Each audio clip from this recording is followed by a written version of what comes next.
Hello and welcome to the Blue Monday podcast, discussing the town up or down since 2015.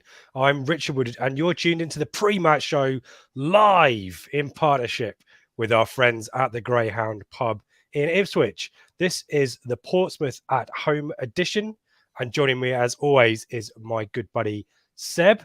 Seb, we are live. Don't say naughty words. Don't have an internet failure because it'll be but yeah, how you doing, mate?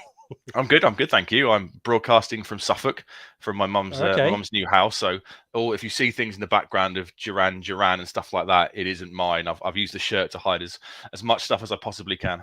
Well, I couldn't tell it's Duran, but now I know. So, I mean, are these like keepsakes? Are these the eBay purchases, sales of the future? I think so, yeah. Years of eBay and Amazon impulsive purchases that are going to sit here gathering dust for the next few years. Lovely stuff. Well, as you mentioned, we are live, and it says so in the top right-hand corner as well. So we want to hear from you. We'll obviously be drilling into Portsmouth in great detail, trying to find the weaknesses there. We've both done quite a lot of research, and I'm not sure drawn too many conclusions. So we'll do our best there. Plenty of news to talk about, which we'll go to in a sec. And my favourite feature, you love it, Seb loves it, I love it. Sliding doors. So we'll get on to that. But firstly, let's say hello to some folks. Charlie, in out of the blocks quickly. Evening to you. Evening to Matt, one of the friends of Blue Monday. Good to hear from you, Matt. Michael Warner though winning the early bird prize here. 6 a.m. From good evening, good morning, good 6 a.m. everyone from Brisbane. So Michael, great to have you with us as always. FPL Tractor, another member of Friends of Blue Monday. Hello to Lee. Hello to Kirk. Hello to MW. Hello to Skip. Seabass. There you go. Skip getting in there early. Nothing wrong with Duran. Exactly right. The reflex and all that. I'm Ordinary World, one of the best pop songs ever written. There you go. There's what I think of Duran. Lee, had you more of a Spandau Ballet fan? Yeah, I like Spandau Bunny. Big fan. Yeah, there you go. This is different to how we thought this evening was going to go, isn't it? We can talk about 80s music for an hour or so. Yeah, we can do. Yeah. What about Tears for Fears? Brand new album out last week. So there you go. Evening to Ian. There were 650 Darlington fans at York City on a Tuesday night. Not bad for a fan-owned National League North club. Great to have you with us, Ian, and good on Darlington fans making their return back to the Football League, we hope. There you go. It's true. Okay. We definitely want Spandau Ballet and Duran puns. I've set the scene early. Evening to Phil. What about Bits? Isn't Bits the best? What a legend. Cowley looks scared. Checkbook FC will win this 4-1. Keep up the great content and hope to see you again soon. Love Bits. Thank you so much for the super chat.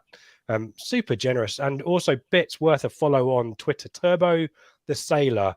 If you see a northern chappie with a smiley face and a camera, go and say hi to Bits and have your photo taken in kind of moody, atmospheric black and white. More and more. Here we go. Here's the gold content. That's what we want. Evening to Eric. FPL Tractor, hungry for the wolf. I mean, the puns, I need to stop at some point. There you go, Lee. This pod is gold. Thank you very much. Alex, evening to you. Thanks for joining us. And Ian likes a bit of trance. There you go. On that note, how about this for a little bit of trance? It's not really. It's just the news bumper. But some really great news this week.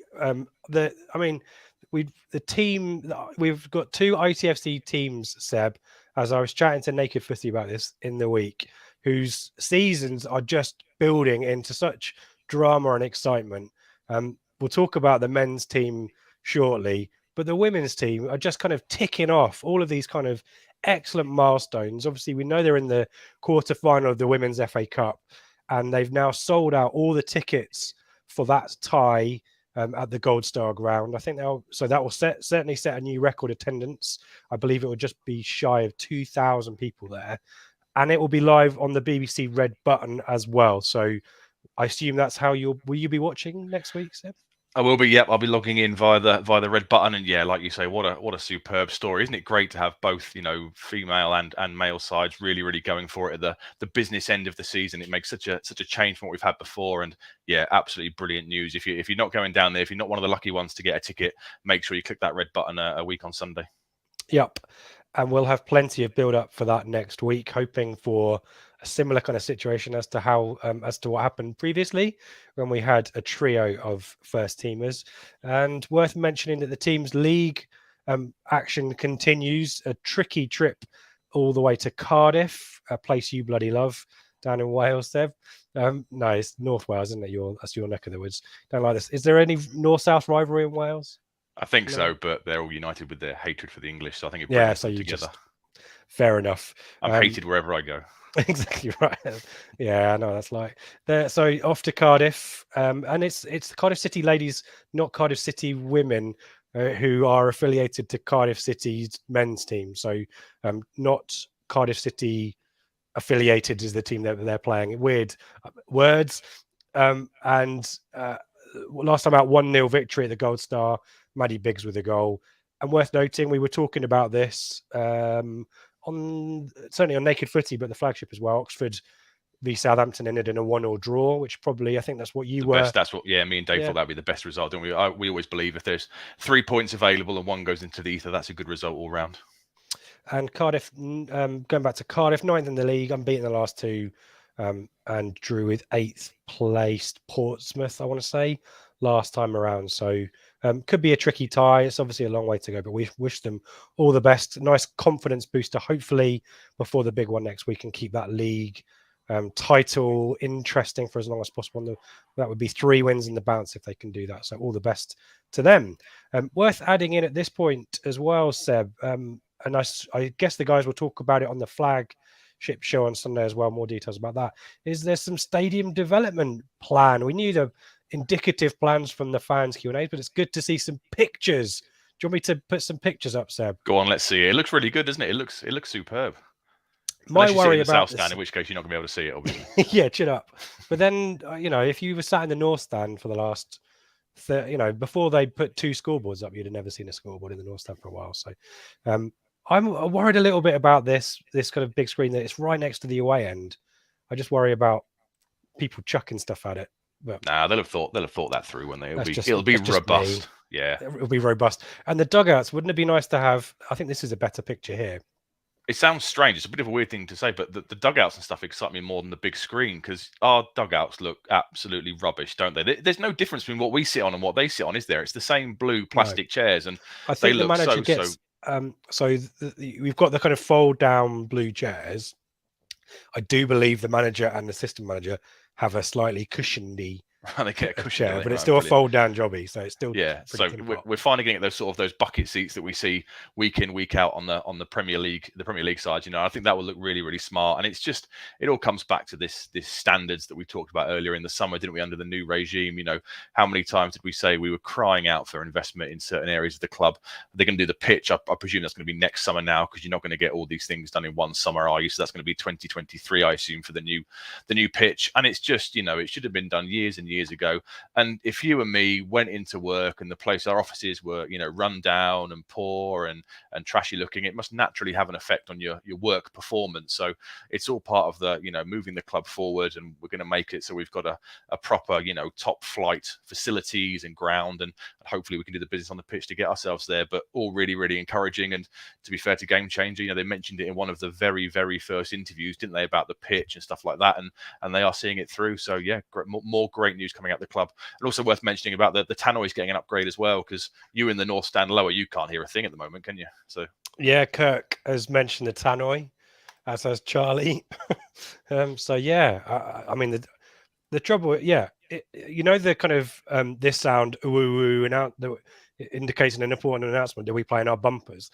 If that went off, A, I'm not hearing it, and B, I have no idea what important announcement I'm going to hear to tell me what to do. So presumably you go into podcast mode and you start to think that you've got a live podcast show to get ready for. I've got to do some news. No, I will just run across the pitch probably, like I did when I was in the cobbled lower when Millwall ripped the stand apart and on the last day of the season, and I'll just do that because least risky, I'm sure, but maybe I'll get a stadium ban. But as you say, great to see some long overdue investment, and I mean, to be honest, it is catching us up to where we probably should have been.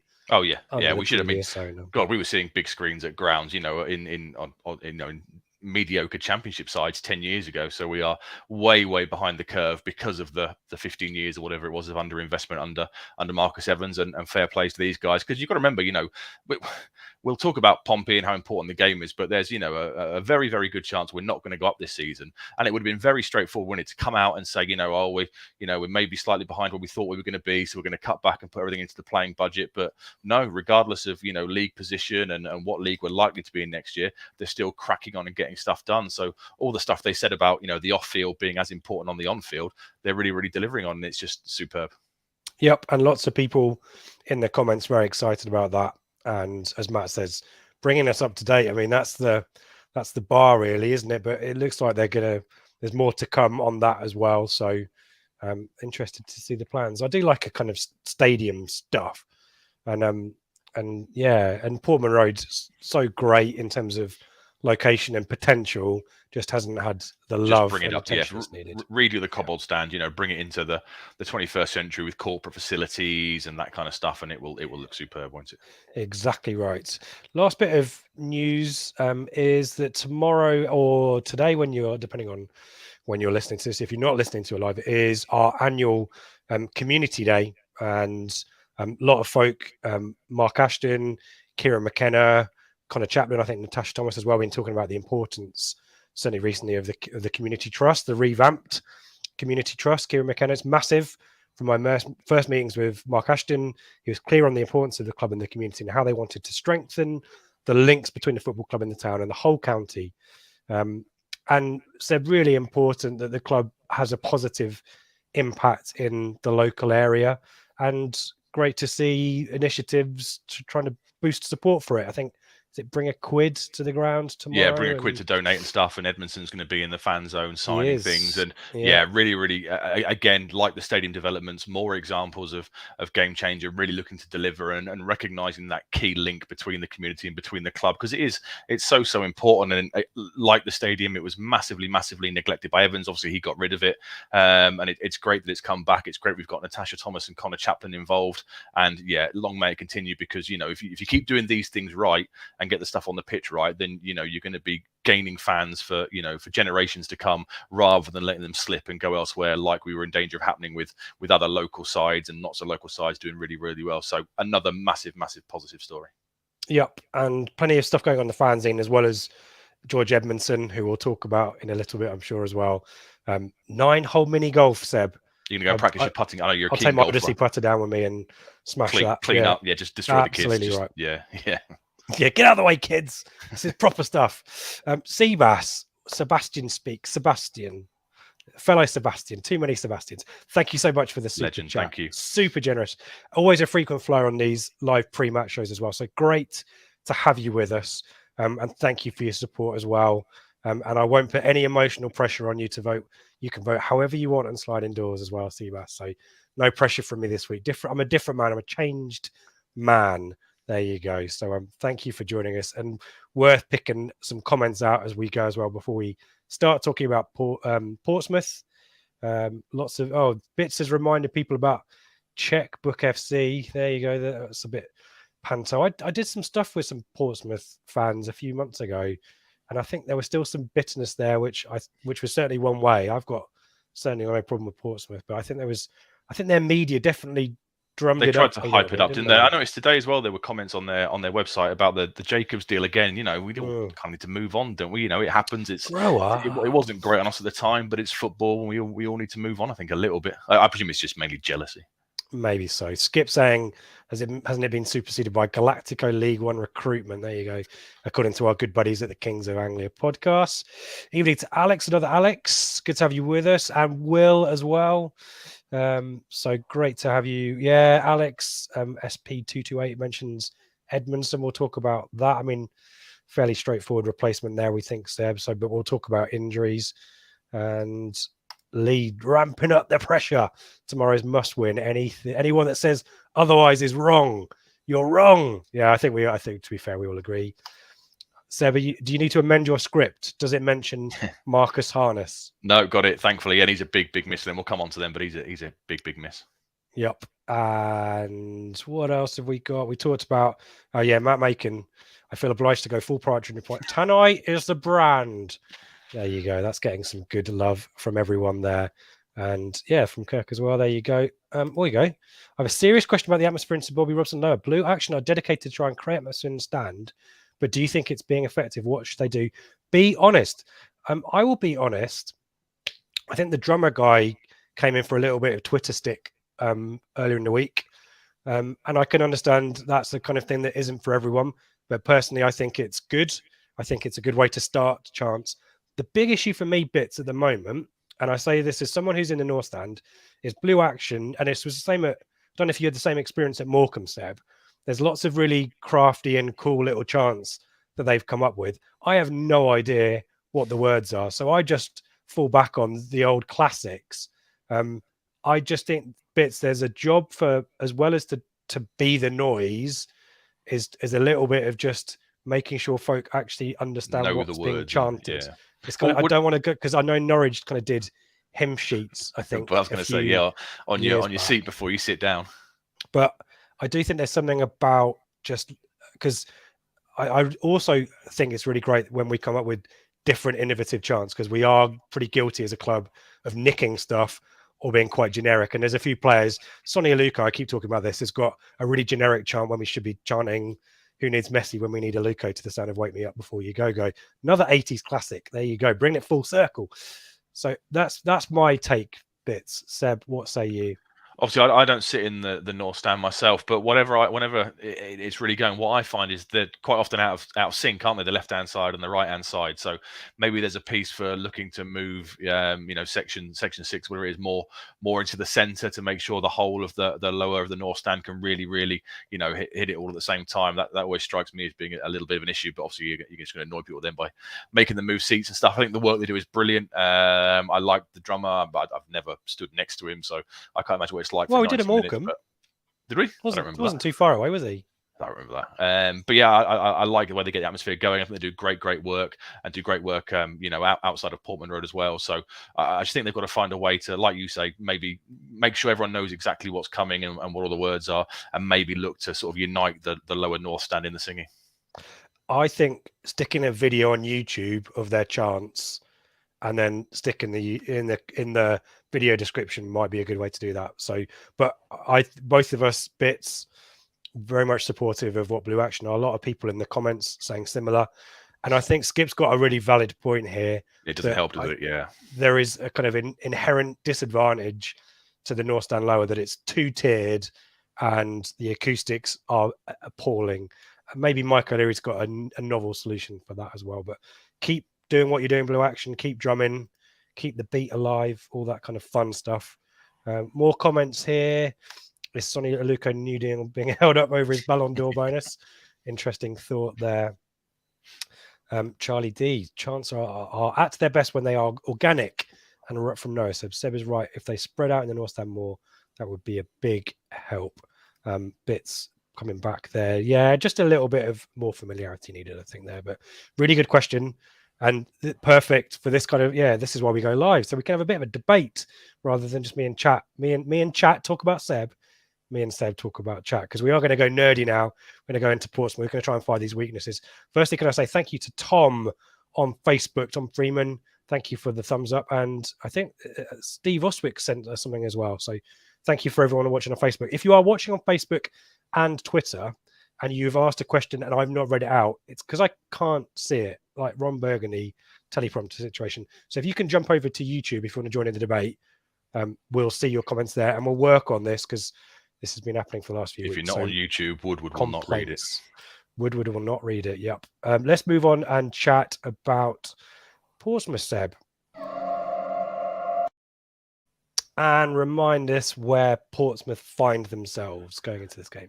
So very, very hard on our coattails, aren't they? Just below us in the league. So they're sitting in 10th, 2 points behind us, but they do have 2 games in hand, which is what makes tomorrow so, so crucial.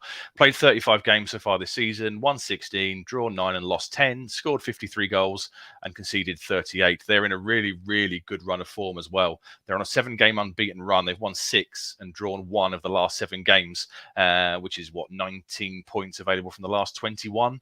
And in that run, they're averaging over 3 goals per game as well. It's like 3.1 goals per game. So hopefully we should be in for a bit of a bit of excitement tomorrow. They've got a really difficult run coming up. We're sort of the start of a little bit of a horrible run for them. After us, they've got Plymouth, Wycombe, Bolton, and Rotherham consecutively. So they have got a bit of a horrible run on the horizon. So like us, they'll be seeing it as a massive, massive game and one they have to take some points from going into that tough run. Very much like we're seeing it with our games against Oxford and Plymouth coming up on the horizon. But very, very similar to us. And you know, they'll be hoping, just like us, they can make this late dash to try and gate crash 6th spot in the playoffs. Yeah, and those games in hand will give them confidence. But those are some nasty fixtures, albeit. Are they playing Plymouth at away or at home, do you know? I think Plymouth was away and I think Wycombe was at home. Right. But Bolton might be out of it by that point, and Rotherham are a little bit. And we need Rotherham to be promoted by Easter, so when we play, they don't really care. And in memory of that shirt you've got on your wall there, wherever it is on the screen, we'd like one of those games against Rotherham where they don't really care, like when we battered Portsmouth 3-0 after they got promoted in 2003. Exactly right. Well, let's briefly mention their victory last time out. I mean, not a massive surprise, but no, they beat Crewe. They beat Crewe 3-1 on Tuesday night, and really they did it with 35% possession. So we'll come on to their possession stats in a bit, but for them that's way down, you know, on normal. So Crewe obviously were knocking the ball around with no real intent and no real purpose. So a fairly comfortable win for them. 17 shots, 12 on target. Quite low passing though, 255. They normally average over 300 short passes per game. So the passing stats were way down as well, but they were clinical when it mattered. The strike force got on the score sheet. George Hurst continued his recent good run of form. We'll come on to him when we do the team selection. And Tyler Walker, who's got a bit of history with us and the North Stand. I don't really know why. He got one as well. Yeah, that's what he did. Was it the FA Cup game or something? He got for Lincoln. Yeah. Yeah. So when he was at Lincoln, yeah. So obviously he's played for Cowley before. So both strikers got on the score sheet. Hurst is in good form. So they're a good win coming into this game. And let's remind everyone, after some pretty stark information we've just opened with there. Last time out, though, we battered them, didn't? Yeah, Bits' prediction. Yeah, we battered them 4-0, didn't we? So I think, was it just after the 2-2 Cambridge, the 2-0 up, and we dropped the points against Cambridge? I think this was the follow-up game in midweek. And yeah, I mean, the first half I remember being fairly even. I think the goalkeeper made a real rick right on half-time, didn't he, that Bond capitalised on. I think there were questions over the keeper for Sonny Aluko's goal for the second one as well. And I remember Chaplin with a really lovely side-footed low finish at some point, and Burns got on the score sheet as well. And I remember Burns having a bit of a field day. He isolated the left. They play a 3 at the back system.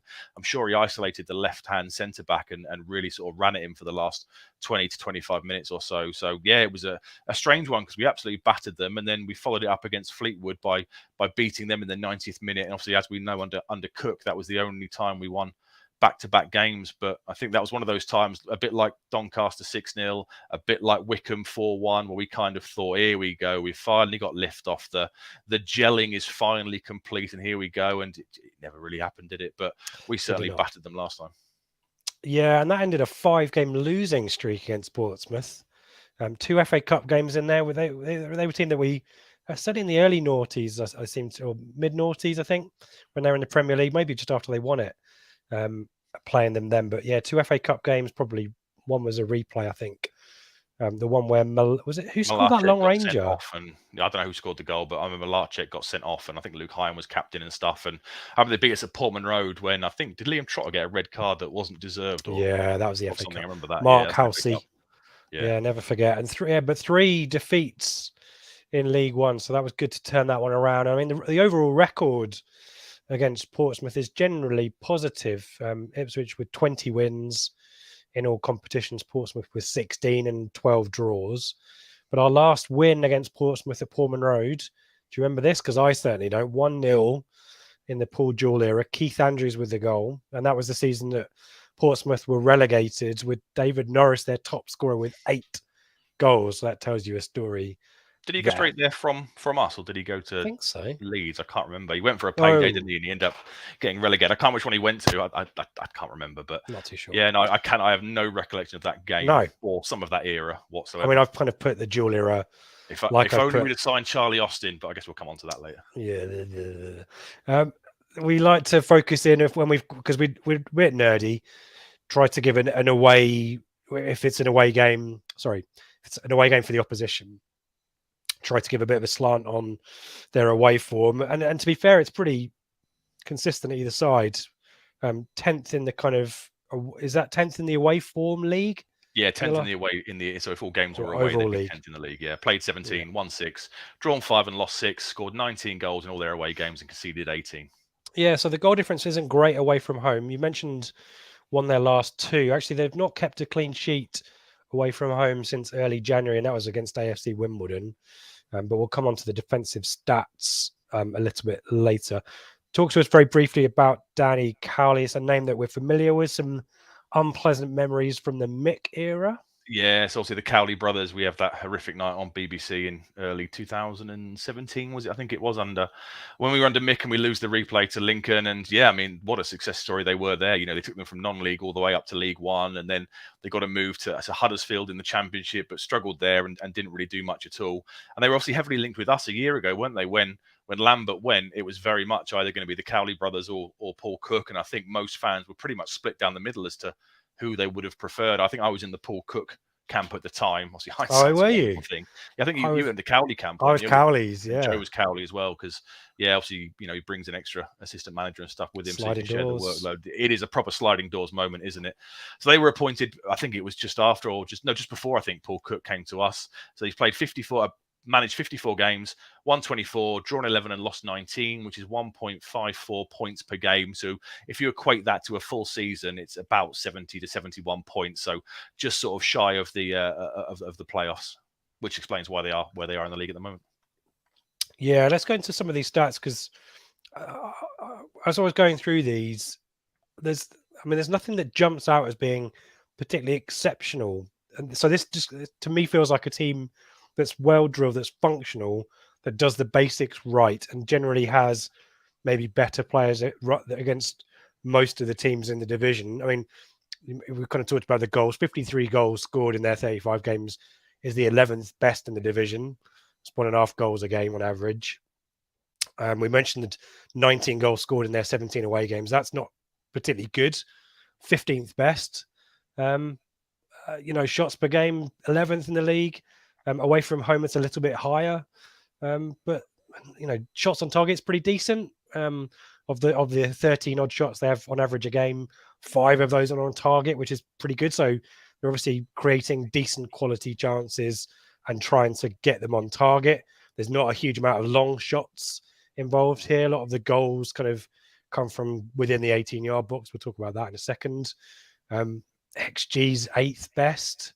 Away, it's 9th best. Expected goals against is 7th best. Away, it's 9th best. I mean, there's a lot of stats here that don't jump out to me as like this is a team that is massively on form. And, they're 10th in the league. Whilst the results have been positive of late, Seb, I guess we need to remember that this is a team that has kind of had a nice upward curve of late, but over the course of the season has been very up and down, haven't they? Very much so. They were struggling. They dropped right off it at one point. I mean, we battered them 4-0 and the fans were booing and stuff back in. Close, wasn't it? That felt like tipping point maybe for Cowley there. Yeah, potentially. There's a lot of rumours that he might have gone and stuff because the fans weren't happy at all. And it's only this sort of last 7 games they've really looked very much like us. They've really hit a patch of form, but not been able to shift themselves up the table where they probably think they should be higher up because everyone above, like we're finding, keeps winning week in, week out. So they've closed the gap on the playoffs, and they're really crucial for those 2 games in hand, aren't they? If they can pick up decent points against them, however, that might not be the case going into this awful run of going to this hard run of fixtures. But they're going to be reliant on that because, like us, they've probably left themselves too much to do based on a relatively poor start to the season. Yeah, one other stat that I found was vaguely interesting is they're almost as bad as being offside as we are. So there you go. So if Macaulay Bond starts tomorrow, it could be a record for the most ever offsides in a the most amount of games spent in offside. Yeah, it could be going there. In terms of possession, I guess no real surprise that well, maybe it is a surprise because I think certainly when we were talking about the Cowleys in the context of the Ipswich job, a lot of people were concerned long ball merchants, but certainly not the case at Pompey. 77% of their passes are short passes, and that's maintained quite well away from home. But 52.8% possession, 10th best in the league. Seb, Yeah, not a lot of their stats explain why they're 10th in the league, because they are sort of lower third stats, aren't they? It's why they are where they are. Which is why the Crew result was surprising as well, with the 35% possession. It was a real strange, because I looked at the other games before that thinking, oh, maybe they've changed something in their style of play, but they haven't. It was a sheer sort of one-off. It was a strange one. Let's talk about the defensive stats, because maybe this is a little bit of an indicator as to why the performances have improved of late. Similar to us, there's a good strong foundation here in respect of goals conceded and clean sheets and so on. Talk to us about some of these stats as well. Yeah, so 38 goals conceded, which is 1.1 per game, and they've kept 15 clean sheets, which is really good. That's the fifth best in the in the league. They play a back three. We'll come on to the formation. They play a back three like we do, so they've got that solid base to build from. They've conceded 18 goals away from home, which is just over one per game, which is the third best in League One. So defensively, they're pretty good in terms of shutting out the opposition and not letting them create a lot of chances against them. 7 clean sheets away from home, but like you said earlier in the show, they've not kept a clean sheet away from home since the middle of January. They've only conceded 3 goals from counter attacks, 7 from set pieces, and 5 of those were away. Yeah, that's an interesting one. Yeah, very much so. With our speed, and we're not sure if Burns will be, fit to play and stuff. But with the pace we've got in our side, you'd like to think we'd look to, exploit that and hit them on the break. But they seem to be pretty decent at preparing for that. Yeah, and then the rest of these stats we've got here are again pretty mid-table-y. Disciplinary wise, again, 63 yellows, 2 reds, not particularly dirty, but more so away from home. It feels like they definitely set themselves up to be a little bit more combative away from home, which I guess shouldn't come as a surprise. So we should expect maybe a little bit more gamesmanship, perhaps. Yep. In terms of fouls conceded, quite high, among 6th worst, and even higher away from home. But the 3rd most fouled team in the league. Lots of kind of contradictory information here when it comes to Portsmouth. As we said at the start, it's been really difficult to kind of try and navigate this. Let's talk about things which are more factual, which we can kind of, stats are factual, but things we know more about. Talk to us about January business, Seb. Yeah, so players coming in and out.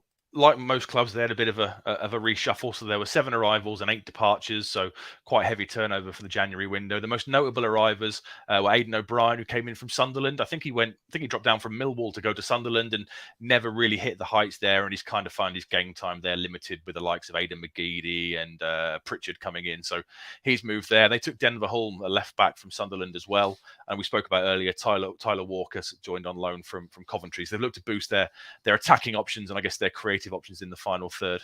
And obviously Walker played under Cowley, like we said, at Lincoln, so he kind of knows all about him. I'm sure, did we go to the away game? Was he the guy that scored the chip when Norris rushed out? Yeah, he was, wasn't he? So he's got a pretty decent record against us, as well as the bit between his teeth for whatever reason with the North Stand. So I think he'll be well up for it tomorrow. And not too many notable outs that 2 we've come up against in recent weeks, though. Yeah, the last week we faced them both. So John Marquis, the striker, moved on to Lincoln, and Ellis Harrison went to Fleetwood. So they bought, they sent out some of the squad options from the front, and they bought a couple of new players in to freshen things up a little bit. Yeah, let's quickly catch up with some comments. We do want to hear from you. So if you've got any insights, if you can point us in the right direction in terms of where we should be looking for weaknesses and so on, we'd love to hear from you.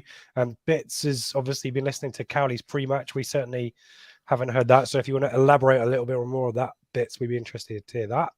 It'll be the injuries that Bits is referring to. We'll come on to it, but yeah, he's basically already saying, that we've got a very small squad and only got 15 fit players, that kind of thing. Adi, great to have you with us. First time I watched Blue Monday. Thank you for joining us, Adi. And screen, great idea. One problem, as you said, Steph, only three sides of the ground will be able to see it. But yeah, great to have you with us, Adi. Thank you for joining in. He did say we were the best team in the league. Was that Cowley? Does that ring any bells for you, Seb? I think he did. Yeah, I think he did. Yeah. Here you go. FPL Tractor theory on the possession percentage being low because they would tune up early, sit behind the ball and keep them at arm's length. That's probably. Potentially. Yeah, they scored after 3 minutes. So I guess if you go 1-0 up in that quick against a side like we saw, I guess with against Burton, if you go that goal up so early on, you can sort of dictate the game at your own pace and just sort of sit back, can't you? Yep. Paul's blue. At this stage, our squad depth comes into its own. We'll talk about Ipswich in a minute. So if you want to give us your picks for the weekend and your thoughts and who comes in and who might miss out, I think we've all listened to McKenna's pre-match and can make some assumptions, but I think we're just as wise as you folks are on these ones. So any thoughts on how to deal with some of the absentees? But definitely comes into its own, and his points here. Other squads will begin to whether it's a tough season coming to end. Our squad will be Portsmouth a case in point. I think that's probably fair to say, particularly in those attacking options, Seb, which we'll talk about for Portsmouth shortly. FPL Tractor, I did put this out, but I'll put it up again. Best to block out the Duncan and the dual eras. Yeah, fair enough. Skip talking about the Bowie classic, the Bewley Brothers. I'll have to put that one on YouTube when we finished. Skip, it's not one that's off the top of my head. Andy, good to have a chat with you, Gold Star. Yeah, Andy the Postman, brilliant stuff. We were chatting pre-match before Southampton. Great to have you back with us, Andy. Thank you for joining in. Adi, yeah, who remembers when Portsmouth came to Portman Road and Mr. Portsmouth, the guy with the huge dreadlocks and the ringing the bell, standing on the indicative boxes, top of league with Harry and Jim. That, in terms of chants for Blue Action, we need something as catchy as that chant was, because I can still remember that as well, Adi, and that's why the shirt is there in honour of that victory from that match. Lee, if we'd gone for the Cowleys, we may have ended up with Game Changer McKenna. Very cloud. Yeah, exactly right. FPL Tractor, I think we've dealt with this point. I think we both agree, Seb, that they are not. No, they're more of a passing side, more of a short passing side. It's about 77% of their passing is short passing, and they average over 300 a game. So they're nowhere near as direct as they used to be.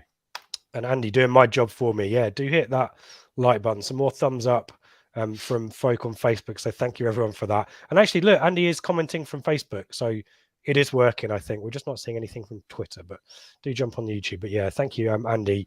And we appreciate everyone who's joining us on a Friday night as well. Big excitement before tomorrow. Thoughts on this one? So we might talk about Burgess shortly. Do we think Portsmouth will try and pull him wide and try and turn him? Should we actually hold that thought? We'll finish off Portsmouth first.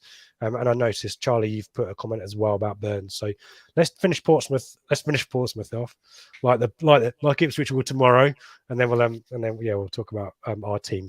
Talk about the you mentioned three at the back, Seb. Yeah, so they're very much a three at the back kind of side, and like us, it's the base for all of their kind of success. But as Bits was saying, you know, Cowley's been banging onto. They have got a lot of injuries. Michael Jacobs. We'll go through the lineup shortly. But sorry, bare bones, is it? Yeah, bare bones. They had a couple of kids on the bench against Crewe who came on in midweek. And I think they were saying Jacobs coming back into fitness means they've got like 15 fit senior players. So they have got an awful lot of players out missing. But there are three at the back side. We've mentioned the keeper already, Gavin Banzu. He's on loan from Man City. He's been a virtual ever-present, 33 appearances with 13 clean sheets. He was the one that Bond got the better of in the first half. Yeah, he won't be playing short and trying to. No, he won't be. Well, he won't take a touch and stuff and look to roll it out. He'll be going long, I'd imagine, every chance he can get if Bond is playing. Ollie Webber is the backup. He joined from Palace in the January window. So the three centre backs, so it'll be Sean Raggett in the centre. Now he's a big threat from set pieces. Ex-Norwich, 34 appearances so far this season and 5 goals. So he's a big threat when he comes up for the free kicks and for the corners. Clark Robertson's just come back to fitness. He's the left-sided of the three. He's made 16 appearances so far this season. And Hayden Carter, they've got this guy on loan from Blackburn, who they seem to rate really highly. There was a couple of things on their forums saying unless Blackburn go up to the Premier League, they've got no chance of signing him again next season because they're anticipating big things for him. But I did see in some of the pre-match comments, he is a slight doubt for tomorrow. He came off with 15 minutes to go against Crewe on Tuesday night, so he is a slight doubt. He joined on loan from Blackburn in January, and he's made 11 appearances and scored 1 goal. So there might be some a kind of reshuffling, similar issue at centre back for them as there is for us potentially. Yeah, and sorry, go on. So they play wing back system like we do. So the right wing back is a guy called Marlon Romeo, 27 appearances, 2 assists. And if you look at his heat map, he very much likes to hug the touchline. You know, he doesn't look to bring the ball in field. He's an out and out kind of, you know, chalk on the boots kind of full back. And the left wing back, I'm going to let you pronounce it because I got it very, very wrong in the green room. So I'll let you discuss. I was really hoping you'd have another go at it, but I'm not falling for that one again. I pronounce it as, go on, you tell me what it really is. So I think he's ex-Gillingham, isn't he? Conor Ogilvie. Yes. Yeah, Ogilvy. I was pronouncing it as Ogilvy or something in the green room when you were laughing at me. So he is a left-sided centre back by design, but because of the issues they've got, he's been playing in the left kind of wing back role. So if you look at his heat map, he doesn't venture very far forward at all in that role. He's very much a stay-at-home kind of player. But I'm assuming if the Blackburn guy Carter is injured, he'll drop into the back three, and we might see Denver Hulme, who they signed in January from Sunderland, come into that left wing back role. Hume. What did I say? You've added an L into his name. I think it is an L. Now you're adding letters. I thought it was Denver Hulme. No, it's Hume, innit? Tell us right, okay. In the comments. I'm sure it's Denver Hume. In fact, I'm going to Google it. Tell us about their centre mid. So centre mid, we know Joe Morrell, the guy we tried to pinch just to rub salt further into the wound in the winter. I think he came in the summer. I think he came from the Championship, Luton, I think it was, wasn't it? 26 appearances, no goals, 2 assists. He's very much like we were discussing Barry Bannon and Alan Judge a few weeks ago. He has touches all over the pitch, but he does like to kind of link with the right wing back. So don't be surprised to see him drift out slightly wide and link up with Romeo on the right hand side. And Lewis Thompson's likely to be the other one.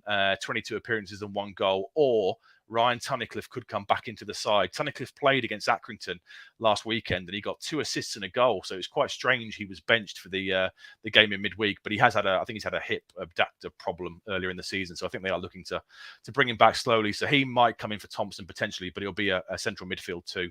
And this is where they've got injuries again. They signed Sean Williams, who's a really experienced defensive central midfielder. He's shattered 2 of his vertebrae, so he's out for the rest of the season. Recco Hackett-Fairchild is a left winger / left fullback. He's out as well. Jay Mingy came on the bench in midweek. He's had a shoulder injury and had a long-term out. Loan out to a lower league team as well. Mingy, yeah, so they're a side that are down to the bare bones in central midfield. And Michael Jacobs, as we discussed, the guy that we were going to sign in the summer and did all the paperwork, and then suddenly Mark Ashton's eyes were linked to Carl Edwards instead, and we brought him in. He's been out for the last 3 weeks. He's missed 5 games, but they said he's back in training this week, so he could come back into contention. But I'd assume having had 3 weeks and 5 games out, he's likely to be a bench option. Worth mentioning, Joe Morrell is born in Ipswich as well. It's an interesting bit of trivia there. Let's talk about the kind of attacking options. Ronan Curtis is a name that's probably well known to a few people, isn't it? So yeah, good player.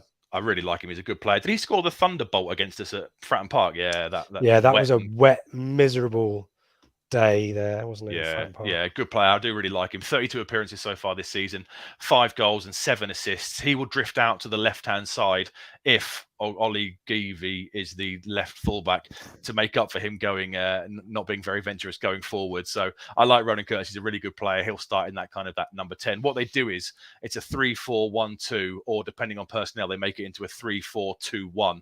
They can change it in game quite a lot, but with Harkness out suspended, he'll be the attacking midfield option, and Aidan O'Brien is the other option who can fit in that sort of that number 10 role and look to pull the strings. And for folk of a certain vintage, the attacking duo to make you feel old. Got some famous fathers, haven't they? Yeah, so it makes you feel old, doesn't it? You've got George Hurst, son of David, and you've got Tyler Walker, son of Des. So, yeah, we're all getting long in the tooth here, aren't we? So, George Hurst is on loan from Leicester, 29 appearances, 8 goals and 3 assists, but that doesn't really tell the whole story because the vast majority of his goals have come in the last 3 or 4 games. He got 2 last weekend, 2 in midweek. I think he got 1 against Oxford in the preceding game to those 2. So he is very much a man in form. And Tyler Walker, as we've already discussed a couple of times, he got his first goal for them on Tuesday night against Crewe. Joined on loan in January. It was his first goal in 10 appearances, but they will be the front 2 and looking to, be pests and lead from the front and press and look to get in our faces a little bit. And Hurst is quite tall as well. I'm not sure he's particularly imposing in the air, but is definitely a target man option there. And Walker's got pace, so yes, that's going to be interesting. And yeah, it's nicely poised, this one, isn't it? Let's go back to the comments and see what folk have got to say. Should we start? Did we deal with Michael's point about Burgess? I mean, let's start to talk about Ipswich as well here. So Edmondson out for 7 to 8 weeks, it sounds like, which McKenna was sort of suggesting was the playoff final. Exactly right. Is a not as bad a situation as it could be. I quite like the idea of Burgess in the left centre-back position because that's his position. I'm not sure if he's more familiar playing in a 4 than a 3. No, he played in the back 3 at Accrington. That's what he knows, isn't it? There you that's go. what Well, I stand spent corrected. the vast majority of his club time in this league as the left-hand side in the back 3. So in theory, aside from looking to bring the ball forward like Edmondson does, it should be a pretty straightforward role for him to slot into because he should be used to it. And I think the formation, therefore, negates some of the concern that Michael's got here, because there's an important job for Thompson, isn't there, to avoid that situation? Very much so, yeah. Thompson, as we know, isn't a full flying out and out wing back or an out winger. He's very much a left back playing slightly further up the pitch. So his natural instincts will help Burgess. They'll look to get Romeo, I guess, banging down the wing. And as we said, it's Joe Morelli likes to come right and link up. So they might look to double up in that area of the pitch. But Thompson's got a crucial role there to really sort of protect Burgess, because they will look to exploit him, because he's going to be the difference. We've had this back 3 for 15, 16 games consecutively now. It's finally about to be broken up, so naturally you would look to exploit the new guy in that link up. And Kirk's got a really great point here. Lincoln, I don't know if you picked this up on the iFollow stream, really snapping around us. Stifled a second half by snapping in tackles. I think it was the same first half, Kirk, and lots of little sneaky bits. And I think Edmondson's injury came from a little bit of naughty off the ball stuff, and Wolfenden was being shirt pulled all over the place in penalty area as well when we had corners. But it does feel like, maybe you said, this team has now got to a point where its form is well known, the style of play is well known. So teams who maybe aren't going to compete on that way, look to level it up. Look to do the nasty stuff against us. The S-housery stuff that traditionally we've never been that good at dealing with. But fingers crossed, if Morsey is fit, he can give it out as good as he can take it. Yep. Skip, Andy Warren and the Kings of Anglia made a great point that when Burns and JD bomb on, Thompson and Fridge pivot to give us effectively a back 4. I think this will help Burgess and cover his. Yeah, good. Yeah, Andy Warren makes good old Andy Warren, our good buddy at the Kings of Anglia. Yeah, give Andy Warren a follow if you don't already. Matthew, Portsmouth have got good recent form, but 5 of their last 7 games were at home, so difficult to get a true handle on them, especially away from home. I think that's where we were struggling a little bit. And Romeo at wing back, hopefully a tragic performance, says FPL Tractor. I read that before I put it on the screen, so I made sure I didn't inadvertently stumble into make it into a serious point there. To Portsmouth back 3 at the back, try and bring the ball out. Not sure. I guess they've given the short passes we've talked about there. Looking at the personnel, I would imagine Carter does. Yeah, the guy from Blackburn is the guy that looks to bring the ball forward. Raggett, from the limited knowledge I have of him, seems to be very much an old-fashioned, big guy who will just simply look to sort of clear his lines and stuff. Carter is the one who will look to bring the ball forward. Skip saying Morel is similar to Carroll. I think Morel is more similar to Morsey, I'd say. Yeah, I think he's a bit more energetic, I would say, given if you look at his heat map, he's kind of all over the place, whereas, Carroll tends to be a bit more sort of languid and plays a deeper role, I would suggest. Pajar, I'll put a 5 on Tunnicliffe. Yeah, there's always that possible return risk, isn't there? As Lee says, at least Nugent doesn't play for them anymore. In talking about players who have got famous fathers, Ian Wright's grandson plays for Stoke. I didn't know that. I saw his son just retired in the MLS, but I didn't know his grandson played for Stoke. Wow, we are all getting old. Paul is blue. Cameron Burgess to score. There you go. There's a betting tip there. When the fun stops, stop. And yeah, I was along with my North Stand neighbour, was thinking that Burgess was going to come on and score a header from a corner, given we've been so incapable of them. So there's a thought to be thinking about tomorrow. Hopefully Chaplin on the corners, Burgess sticks one in. Didn't Luca take a couple of good corners as well the other night? So they've gotten a lot better since Morecambe away. A makes a good point. Burgess is left-footed and won't have to keep cutting inside. I think that's fair. Corners aren't great, are they? I'd love to see some towering headers. There we go. It's almost like I've planned this. A back, if we score from a corner, Burgess will be involved. And there you go. It's almost. Did you read that, Seb? I didn't read it. No, I didn't. Brilliant. There you go. Let's talk about the Ipswich team then. Michael's given us another thought about Pigott, giving Portsmouth like to play balls into from set pieces runs. I think we're happy with Edmondson out. Burgess in for Edmondson. Yeah, I mean, we're not going to happy assume. about it. No, are we going to assume that Burns and Morsey sounds like he'll play in a big game. I think he'll play with Backinson alongside him. And Backinson did well, didn't he, against Fleetwood in the middle in midweek? Are we thinking Burns is going to be fit? I hope so. I guess if he's not, we'll see Vincent Young come in, but that's a worry because he hasn't trained all week either.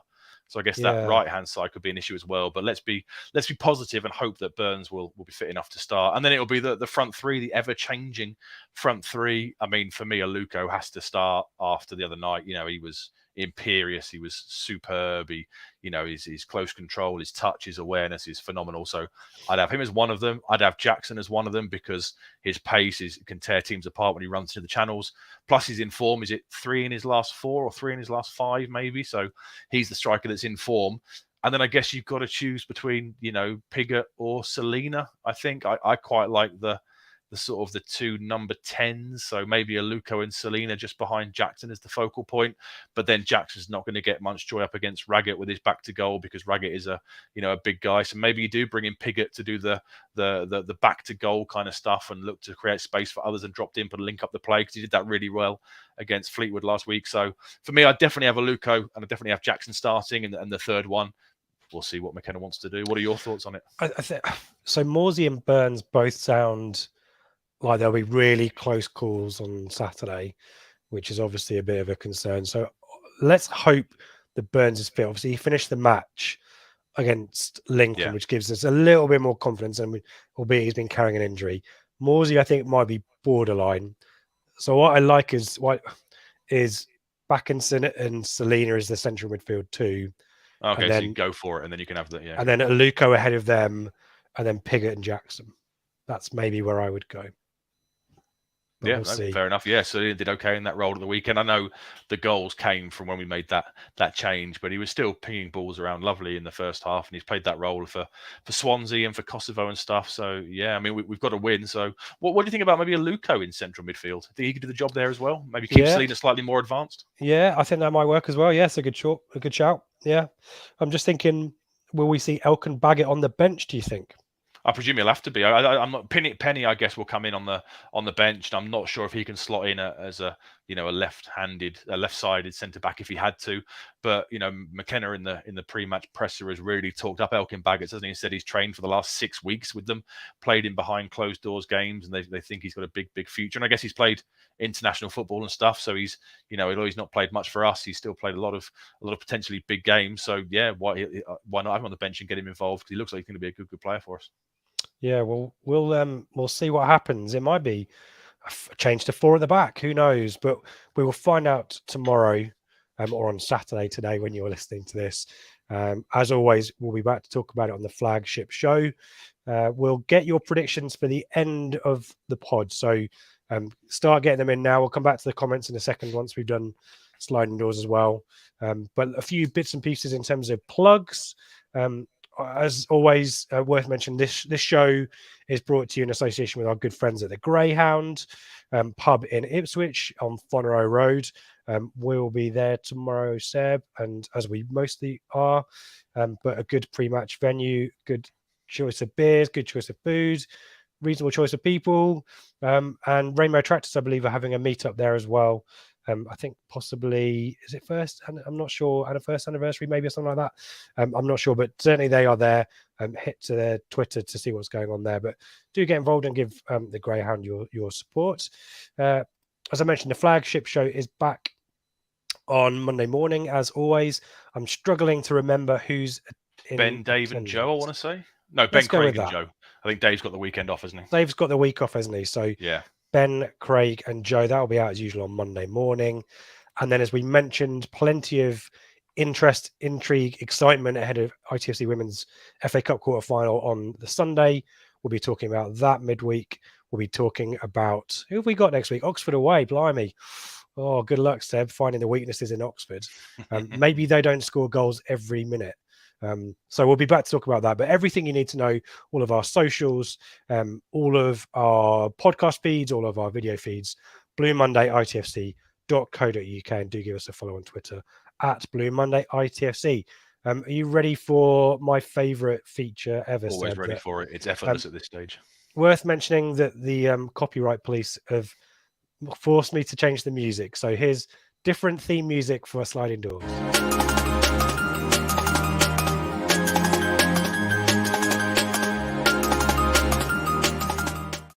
A little bit kind of trip hoppy there. I quite like that.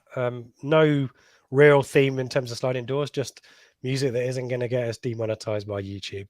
Let's quickly have a look at the league table. There it is. Brilliant. Well done, Seb. You are the best. Fantastic. Good for you. We're going to concentrate on the Paul Hurst era. For those of you who haven't listened or watched this feature before, we each nominate a moment in a manager's tenure that if it had gone one way rather than the other, things would have been completely different, typically for the best. And given we're choosing Paul Hurst, it was very easy to choose the Rotherham defeat. So that's off the table. So we picked different things. Get your thoughts in the comments as we go. If you've got any other suggestions too. Seb, do you want to go first? I'll give you the choice because it's your Maybe I go first. So go on. Maybe you see if first. See if it changes your fortune. You go first. Yeah, cheers, mate. I'm going to pick Paul Hurst's post-match remarks after the defeat to Exeter in the League Cup on penalties and the huge rupture that caused in the dressing room to the point where I think he lost the senior players and it was almost impossible to get them back. And had he kept them on side, if he'd been more diplomatic, I suspect that might have been smoothed over and maybe things wouldn't have been so bad. But it was kind of the first domino that kind of culminated in decisions like dropping Bart against Norwich and stuff like that. I think he, for some reason, had the experienced players in his crosshairs. And whilst at the time, I think I was definitely hoping beyond hope that he was the man to change things around and maybe bought into this. In hindsight, looking back now, it was just hugely problematic and possibly, as I said, the precursor to everything falling apart. Let me remind you, can I do a Paul Hurst? Let's try. There need to be a few home truths. No, I can't. I said what I am, and I'm honest. It's not generic Northern, isn't it? Yeah. I say what I think and what I say, and that's what I saw. Brilliant. With all due respect to what Exeter put out, it's not their strongest team. We should have controlled the game. We didn't. And another pathetic goal to concede. I'm a big believer in that it's about what goes on between your ears and how you approach things. Clearly, our attitude wasn't right tonight. It starts at training and we'll see who now wants to step up and be the type of character we need going forward. A lot of questions need answering tonight. That performance worries me. I don't think it's a true reflection of what we've got to be. But that was night and day in comparison to Rotherham. That was night. This was night. That was day. And I understand people having concerns. And I think that kind of psychologically, I think not only introduced doubts in the player's mind, but I think more in supporters' minds as well. And I think, as I say, it started to make things a little bit untenable. And the longer then he went without that victory, the pressure just ramped up and up and up.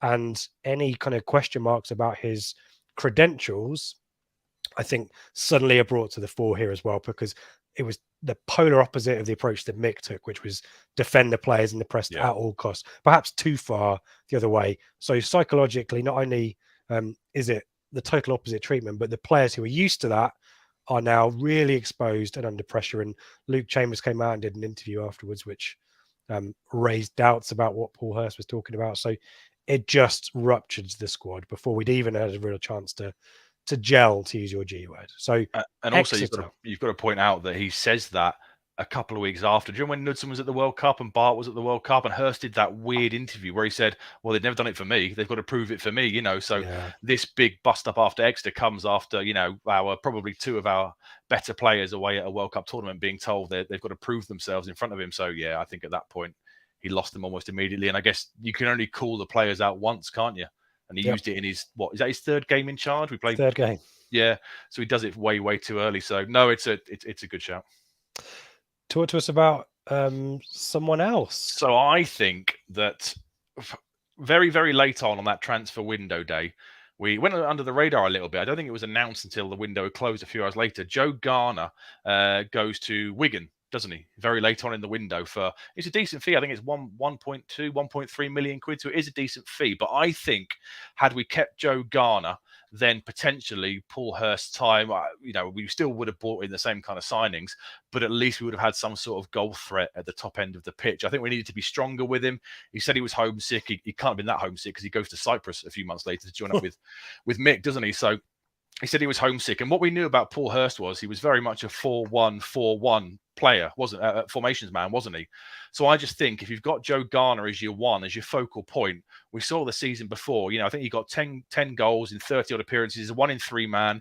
He's proven at this level. He's well schooled in the dark arts of holding the ball up and drawing fouls, that sort of thing. And I just think you're going into the campaign with a much more sort of streetwise and savvy performer at the top end of your pitch where it really, really matters. And that way you could ease in the likes of Jackson making a step up from League Two and Harrison making a step up from League One and Jordan Roberts making a step up from wherever he came from, League Two, I think it was. And you've got that bit of experience and bit of know-how in the building. So I think letting him go was a big mistake. And I think they kind of realised that because is it 2 weeks later, 3 weeks later, we bring in Jonathan Walters, who's a very similar kind of player, a very experienced physical player who can hold the ball up. So I think not being stronger with Garner with regards to his homesickness and him wanting to move on was a mistake. And had we kept him, then the reliance on the likes of Harrison and the reliance on Jackson wouldn't have been there.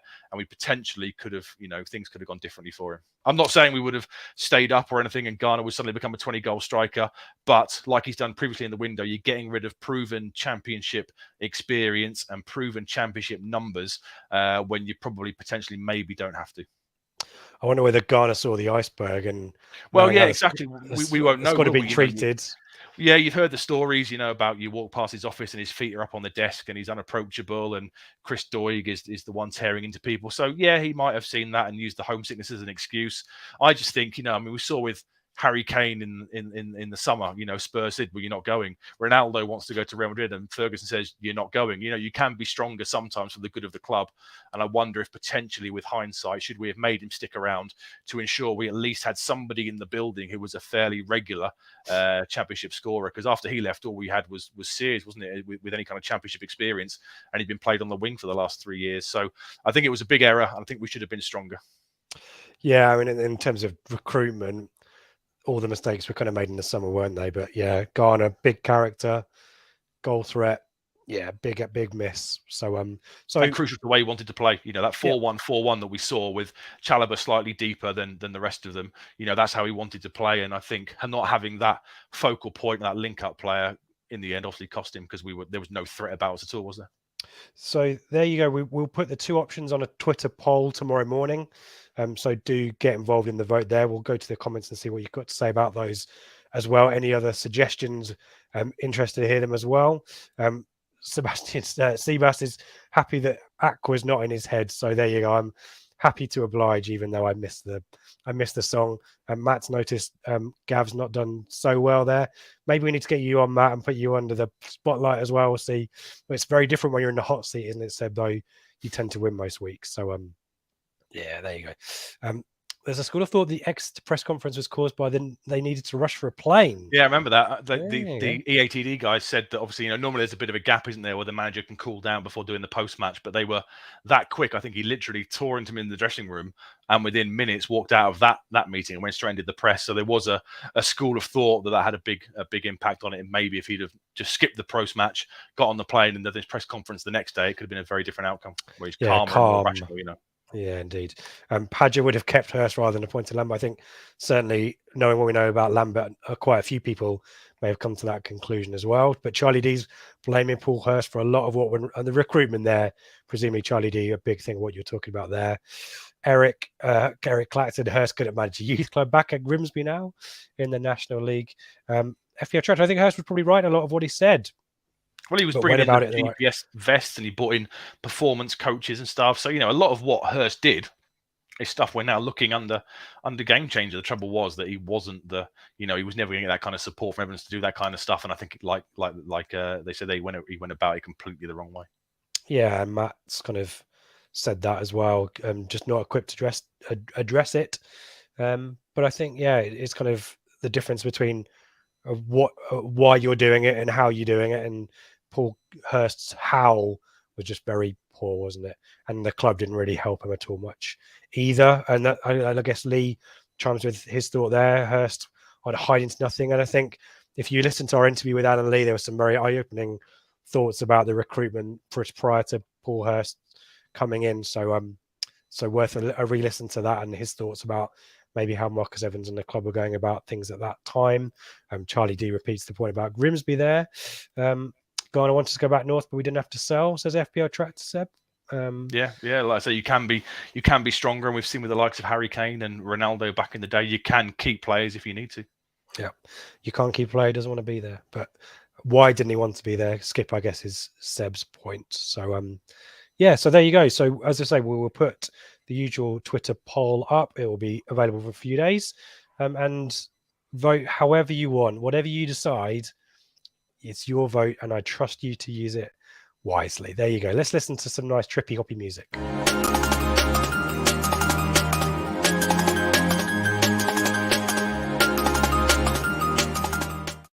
think I'm going to go and listen to the full song of that afterwards. That's kind of copyright-free music that you can get for YouTube videos. I quite enjoyed that. It's right up my strasser. That is. Let's do some predictions because I note that we've got plenty there for tomorrow. Seb, do we get a prediction from you? Not yet. No, I think they will. I'll